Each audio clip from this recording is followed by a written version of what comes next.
So, Chris, you have just received the prize on behalf of Neil, the author of the winning book,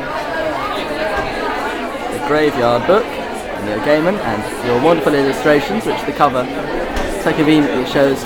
I wonder what your most enjoyable part of illustrating for that book was?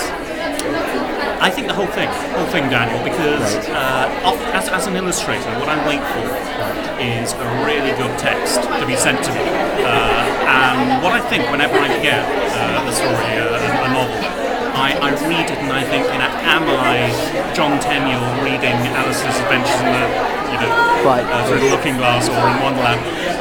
Could it be like this? And it never really is. And so I think as an illustrator, I'm looking for the classic text. Now, what happened with Neil is he sent me the first chapter, and I read it, and I just thought, this is fantastic. And I wanted to know what happened. It did all the right things. I wanted to know what happened. I wanted to know, how the story developed, and I loved the voice. And I thought, wow, this is fantastic. I can't wait to illustrate it. Great. Yes. Well, I'm glad to hear it. And of course, it is a shame that Neil couldn't be here. But is there anything? Do you think there's a special bond that develops writing for a particular author? I know, obviously, you've done a lot of work with Paul Stewart. Is there a specific bond, do you think you can match with this only being one book, but when you do several books for one author, that you make a special bond so that you can almost work together? Is it? I think Daniel, what you want to understand is that writers are writers for a reason. I mean, they're often quite troubled, quite difficult individuals. Right. They have issues. And that's why they write. To get all this. So they're very, very difficult people to work with.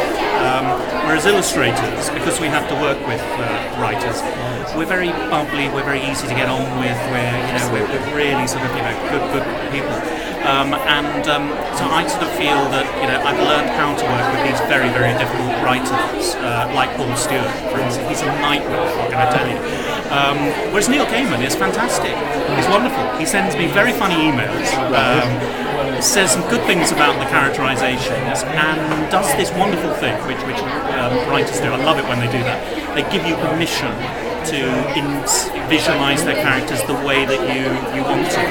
And Neil's fantastic with that. And I think it's because of his background working in graphic novels, maybe. Right, that's it. Desperately trying to think of more questions here.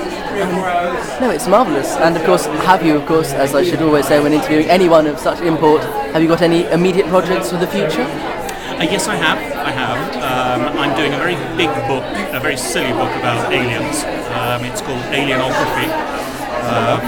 And I'm also working on the third of my Ottoline books.